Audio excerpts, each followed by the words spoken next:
Enter his gates with thanksgiving and his courts with praise. Give thanks to him and praise his name. Psalm 100, verse 4. We see in this verse written by David that wherever we are, we can enter into the gates of his presence. We can enter into the courts which represent a deeper and more intimate space with him. But sometimes it feels like this verse might be asking us the impossible.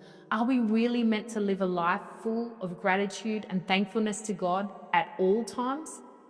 I remember my first time becoming a mum. In that season, it was the first time my husband and I had ever gone down to one income. And I remember one day taking our baby to the doctors and coming out of the doctor's appointment to our car to find what felt like a huge parking fine on our windshield. I remember being so discouraged, so overwhelmed at the thought of how are we going to pay this huge fine. But I felt like God interrupted my thoughts and said, thank me for who I am. So I decided to start praying. I said, God, thank you for your goodness. Thank you for your faithfulness. Thank you for your character. And how quickly what felt like a huge parking fine felt so insignificant compared to the greatness of my God.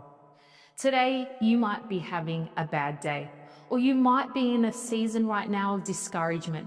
Can I encourage you? You always have something to be thankful for, something that stands the test of time.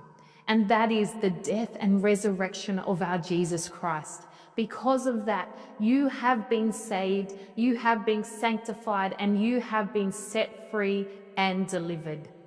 There is always something that we can praise our God for. So can I encourage you this morning, as you start your day, enter into his gates with thankfulness and enter into his courts with praise. God bless.